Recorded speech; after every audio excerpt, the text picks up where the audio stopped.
Hey everyone, welcome to the show. So, the White House has been holding secret meetings. I don't know if you guys heard about this. They're prepping for Democrats taking control of the US House in the midterms. So, I have some fun news to share about that. I also have news to share about some Republicans who are still taking hits off the copium pipe. They're either flat out denying how bad things are for Trump, or they use the excuse that, oh, the Trump administration just has a messaging problem, right? It's not his horrific policies. It's just that he and his team aren't messaging properly about those horrific policies. So, before I dive into the details, please do me a huge favor, hit the subscribe button below. It is free, really, really helps the show. Greatly appreciate it. So, here's what's going down. Washington Post have reported that the White House counsel's office has been holding meetings with Donald Trump's staff and with his aides to try to prepare them for the midterm fallout if the Democrats win a majority, which, it's almost guaranteed at this point if, as I keep saying, if they don't cheat, if they don't rig it so bad with the gerrymandering and everything else. But at this point, I don't even know. It might be too big to rig, honestly. So White House officials had leaked to the Post that these attorneys are using PowerPoint presentations and they're explaining how congressional oversight works. They're warning the staff, oh, be careful about what you put in writing, which, I mean, that's sleazy as hell, right? That's totally shady. Like, oh, you can say bad things, you can say things you shouldn't say, and connive and do things that aren't appropriate, but just don't put them in writing. And the White House tried to downplay these prep sessions, but Trump's aides and Republican lawmakers spoke with MS Now anonymously, and they know that it's looking bad in the midterms. They absolutely say, they're like, yeah, we get it. One aide told MS Now, quote, "The vibe right now is we know we are already cooked in the midterms." And then a Republican lawmaker told them, quote, "I still think there's a lot of members that don't understand what we're up against, and that includes leadership. It's hard to tell if they truly believe the rhetoric that we're going to hold the House, or if they're just saying that to make us feel like we can take some risks and take some really bad votes. And they're just trying to get us to walk the plank for another piece of legislation that they feel they need."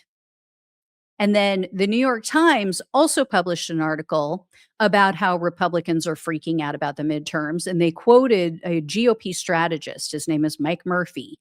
And he joked that there's been a, quote, "spike in liquor sales to Republicans because of the stress that they're dealing with over this."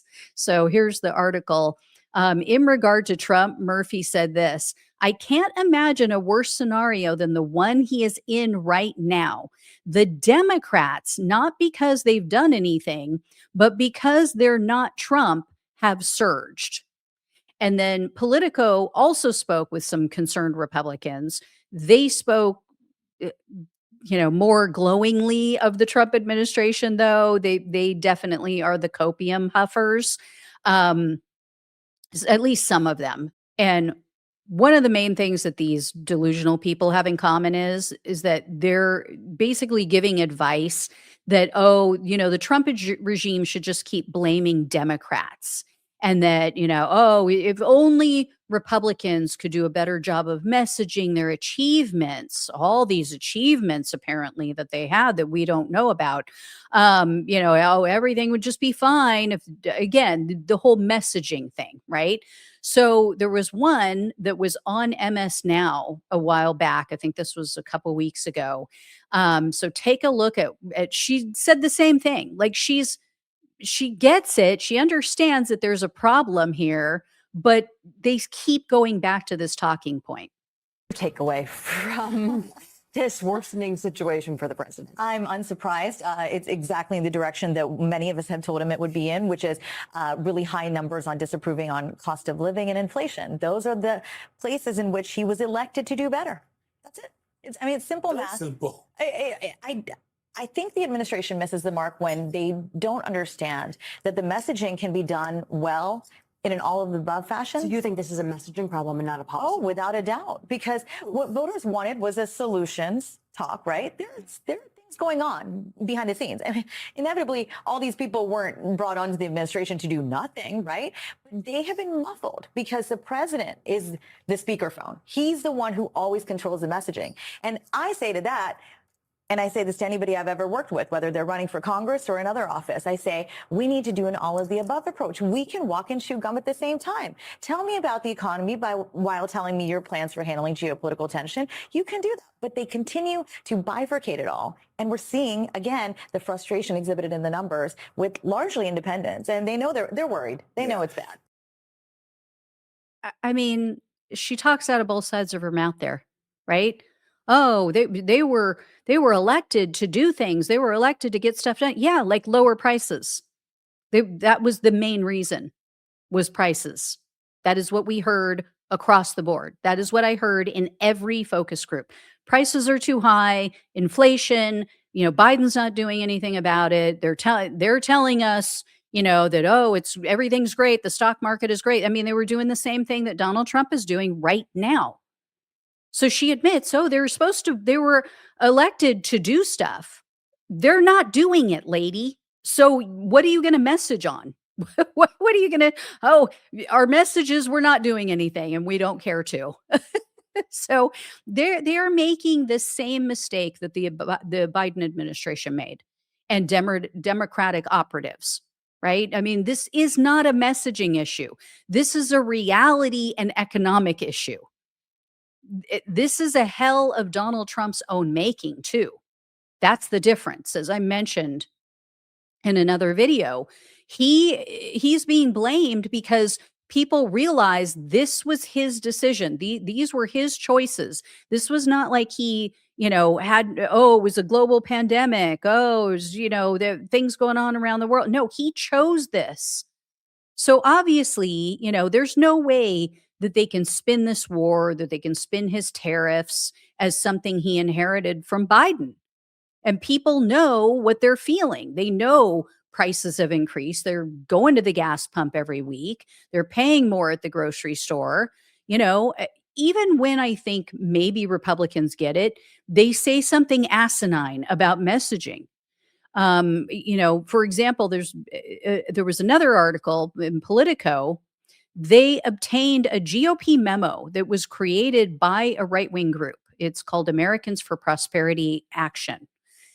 It was warning Republicans that the Senate is now in play. And they said this, which I don't have a graphic for, but they said, as it stands today, our view is that the Republican Senate majority is at risk. Our internal polling in several battleground states and one-on-one conversations with voters show that for the first time, Democrats are more trusted on the economy and inflation. So they're being realistic about the midterms, right? You'd think not so much, because then they go on to say Republicans need to push a message about, quote, driving costs down and keeping them low. And, quote, every policy fight, every floor speech, every campaign event should answer one question. What are you doing to lower the cost of living for working families? How do you do that when the leader of your party is the one driving costs up? How are they going to talk about that? Oh, let me tell you how I'm going to bring down costs while Donald Trump continues his war. and literally comes out and says, yeah, I don't think about Americans and their costs and what they're going through and their economic pain. Good luck with that messaging, guys. Good luck. All right. Thank you all so much for watching and listening. Please like, share, and subscribe. Please donate if you can. Love you all. Take care. Talk with you soon.